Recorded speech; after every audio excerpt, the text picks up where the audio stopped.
नमस्कार, TNP news में आप सभी का स्वागत है। आपके साथ मैं हूं हिमांशी नेगी। बुलेटिन की शुरुआत करते हैं।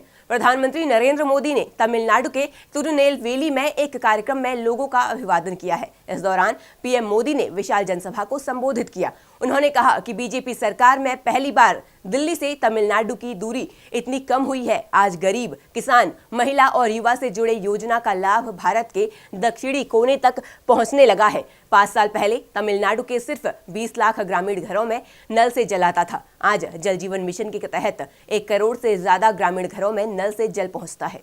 भाजपा सरकार में पहली बार दिल्ली से तमिलनाडु की दूरी इतनी कम हुई है। आज गरीब, किसान, महिला और युवा, उनसे जुड़ी हर योजना का लाभ भारत के दक्षिणी कोने तक पहुंच रहा है। बीजेपी सरकार कैसे काम करती है, आज तमिलनाडु खुद इसका गवाह है।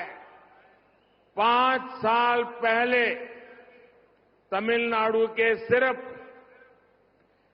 21 लाख ग्रामीण घरों में नल से जल आता था। 20 लाख। आज जल जीवन मिशन के कारण 1 करोड़ से ज्यादा ग्रामीण घरों में नल से जल पहुंचता है।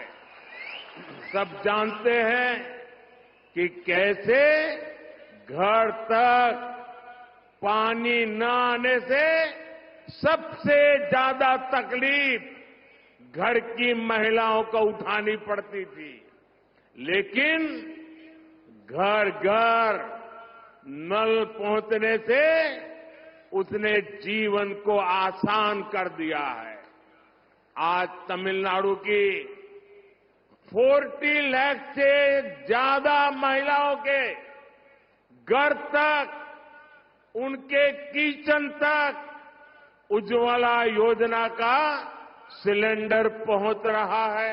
हिमाचल प्रदेश में राज्यसभा चुनाव के नतीजों ने जहां सबको चौंका दिया, वहीं अब सियासत अलग ही दिशा में आगे बढ़ती हुई नजर आ रही है। यहां कांग्रेस पार्टी प्रदेश में 2 फाड़ होते हुए नजर आ रही है।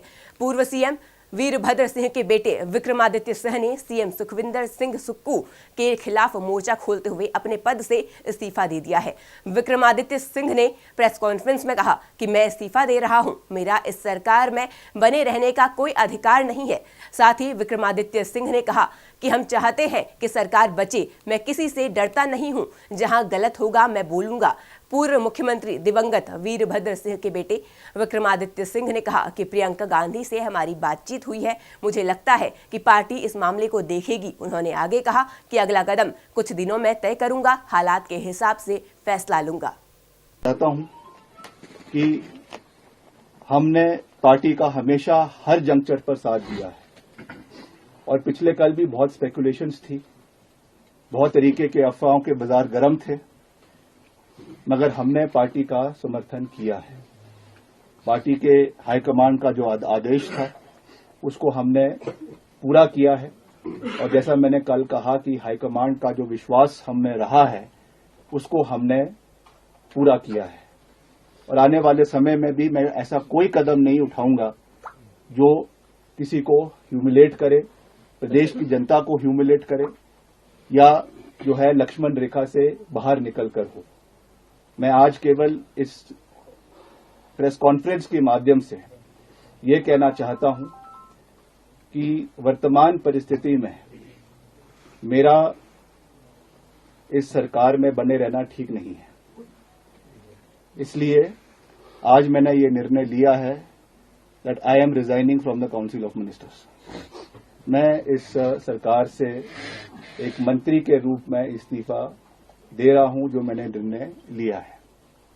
आने वाले समय में with due consultation with our people मैं सबसे बात करूंगा, जो हमारे चाहने वाले, हमारे लोग हैं, हमारे समर्थक हैं, उनके साथ बात करके, उनके साथ चर्चा करके, उनके साथ विचार विमर्श करके आने वाले समय में फ्यूचर कोर्स ऑफ एक्शन को जो है वो डिसाइड किया जाएगा। उसके बारे में मैं अभी कुछ ज़्यादा ना कहना चाहता हूं, ना कह सकता हूं, मगर आज मैं केवल इतना साझा कर रहा हूं, विद ऑल ह्यूमिलिटी, विनम्रतापूर्वक तरीके से मैं ये कहना चाहता हूं कि मैं अपने पद से जो है वो अपना इस्तीफा मुख्यमंत्री जी को और राज्यपाल जी को जैसे भी जो भी प्रोसेस है उस तरीके से सौंप रहा हूं।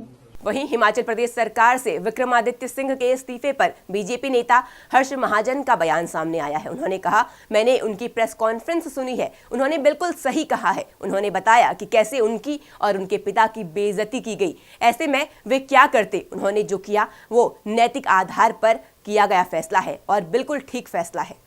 देखो, मैंने उनकी प्रेस कॉन्फ्रेंस सुनी है और उनकी प्रेस कॉन्फ्रेंस में जो उन्होंने अपने बोला है वो बिल्कुल ठीक बोला है और मैं उससे 100% एग्री हूँ। और मैं वो उनके पुत्र हैं श्री वीरभद्र सिंह जी के और यूथ आइकॉन है हिमाचल के। वो जो भी जिस तरह से उन्होंने नरेट की अपनी प्रेस कॉन्फ्रेंस, कैसे उनकी बेइज्जती की गई, कैसे उनके फादर की बेइज्जती की गई, तो और क्या करते, क्या चाह रहा था उनके। हिमाचल प्रदेश में राजनीतिक हलचल लगातार तेज होती नजर आ रही है। एक तरफ जहां कांग्रेस में अंतर्कलह बढ़ती जा रही है, तो वहीं विधानसभा में एक अलग ही गणित चल रहा है। इन दिनों हिमाचल प्रदेश विधानसभा का बजट सत्र भी चल रहा है। आज सत्र की शुरुआत में ही खूब हंगामा हुआ, जिसके बाद विधानसभा स्पीकर ने पूर्व सीएम जयराम ठाकुर समेत बीजेपी के 15 विधायकों को सत्र से सस्पेंड कर दिया है। वहीं हिमाचल की सियासत पर केंद्रीय मंत्री अनुराग ठाकुर का भी बयान सामने आया है। उन्होंने कहा कि हिमाचल प्रदेश में बड़े और झूठे वादे करने वाले और कांग्रेस की सरकार बनी और अब वे वादे पूरे नहीं हुए। आज कांग्रेस की हालत ऐसी हो गई है कि जहां जहां इन्होंने वादे किए वहां ये मुकरते नजर आते हैं और इसके विधायक भी इनसे भागते हुए नजर आते हैं। ऐसी क्या मजबूरी थी कि मात्र 14 महीनों में इनके विधायक इनका साथ छोड़ गए। एक बड़ा कारण है कि गैर हिमाचली और टिकट दिया गया था। हिमाचल प्रदेश में बड़े बड़े वायदे करके और झूठे झूठे वायदे करके कांग्रेस की सरकार बनी और सरकार बनने के बाद वो वायदे पूरे नहीं हुए। जब कांग्रेस के अपने विधायक क्षेत्र में जाते थे तो जनता सवाल पूछती थी, 1500 रुपये महीना हर महिला को मिलना था, हर महीने मिलना था, नहीं मिला, जवाब दो। विधायक के पास जवाब नहीं था। वो पूछते थे, आपने कहा था 2 रुपए किलो गोबर खरीदेंगे, 100 रुपए लीटर दूध खरीदेंगे, नहीं खरीदा, जवाब दो, जवाब नहीं था। उन्होंने कहा था कि आपने 5 लाख युवाओं को सरकारी नौकरी देनी थी, उन्होंने जवाब नहीं दिया, कोई काम नहीं किया। कांग्रेस के अपने विधायकों को इतनी मुश्किल 1 साल के अंदर हो गई कि बड़े और झूठे वायदे करके जब आप सरकार बनाते हो तो जनता को सामना करना बहुत मुश्किल हो जाता है। और आज कांग्रेस की हालत ऐसी हो गई है कि जहां जहां बड़े और झूठे वायदे किए वहां कांग्रेस मुकरती नजर आती है और इनके विधायक इनके से भागते नजर आते हैं। ऐसी क्या मजबूरी थी कि मात्र 14 महीने के अंदर इनके विधायक इनका साथ छोड़ गए। इनके अपने परिवार न संभले, अपने विधायक न समझे, अपनी पार्टी न संभले और ठीकरा दूसरे पर डाले। जिनके अपने जिले में एक नहीं 2-2 विधायक छोड़कर चले गए, उसमें भारतीय जनता पार्टी क्या कर सकती है? आखिरकार ऐसा क्या घटा कि ये घटनाक्रम हुआ?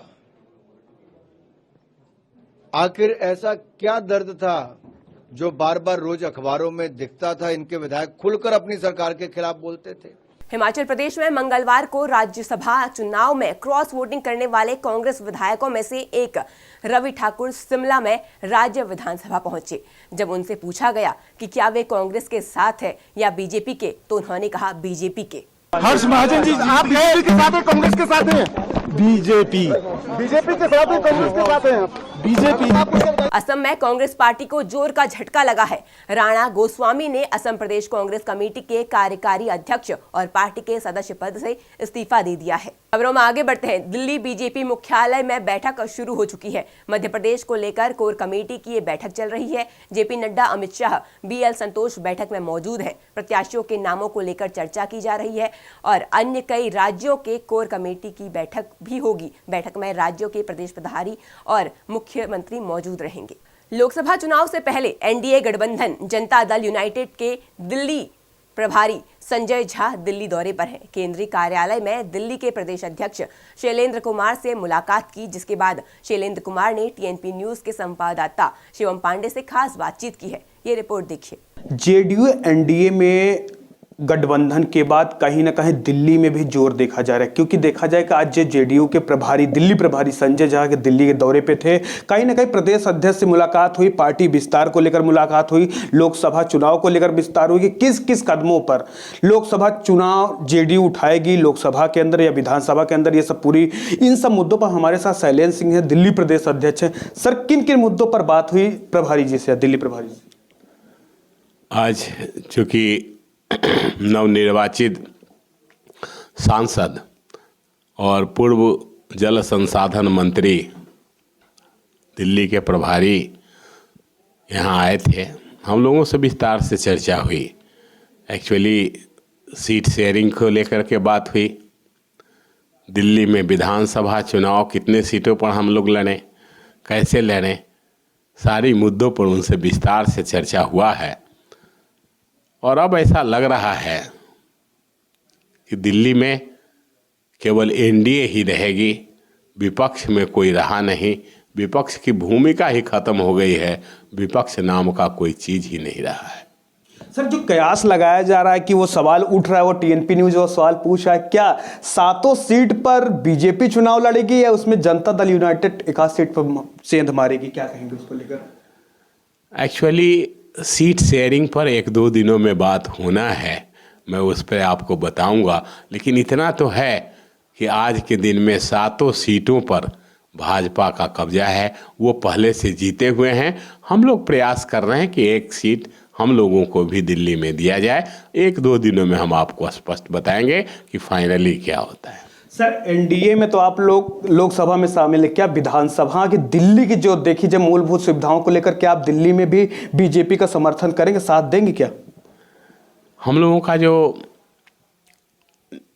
टाई अप हुआ है एनडीए में, जब हम लोग आए हैं तो समझौता में दिल्ली भी शामिल है। दिल्ली में इस बार हम लोग कम से कम 10 विधानसभाओं में हम लोग साथ साथ लड़ेंगे। और मैं समझता हूँ कि इस बार आप देख रहे हैं हमारे जो केजरीवाल जी हैं, इनके पूर्व में कई एक मंत्री जेल में हैं, महीनों से बेल नहीं हो रहा है। इससे ये प्रमाणित हो रहा है कि अपराध प्रमाणित हो रहा है, अपराधी हैं। बेल नहीं होना, न्यायालय का उसमें बार बार सुप्रीम कोर्ट तक बेल रिजेक्ट करना अपराध होने का एक प्रमाण है। तो निश्चित तौर पे आने वाला दिन आम आदमी के लिए बहुत ही डिफ़िकल्ट होगा, बहुत ही ये पूर्ण होगा, कठिन पूर्ण होगा। इसलिए आने वाला दिन दिल्ली में भी एनडीए की सरकार होगी और हम भाजपा के साथ मिलकर यहाँ सरकार बनाएंगे।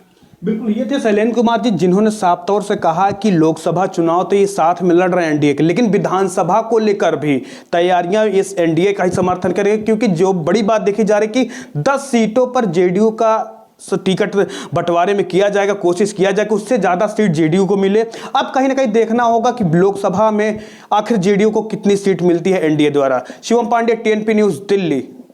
मेरठ के सरूरपुर थाना क्षेत्र के खिवाई कस्बे में डेयरी के बाहर रखी पुआल में आग लग गई। बताया जा रहा है कि शादी की आतिशबाजी से गिरी चिंगारी से आग लगी। आग से 30 ट्रॉली धान की पुआल जलकर राख हो गई। 2 घंटे की कड़ी मशक्कत के बाद फायर ब्रिगेड की टीम ने आग पर काबू पाया।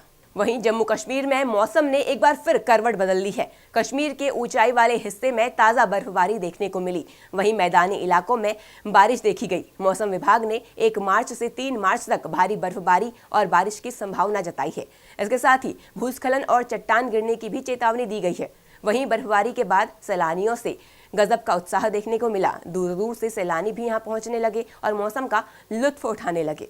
फिलहाल मेरे साथ इस बुलेटिन में इतना ही। तमाम खबरों के लिए बने रहें TNP न्यूज के साथ। नमस्कार।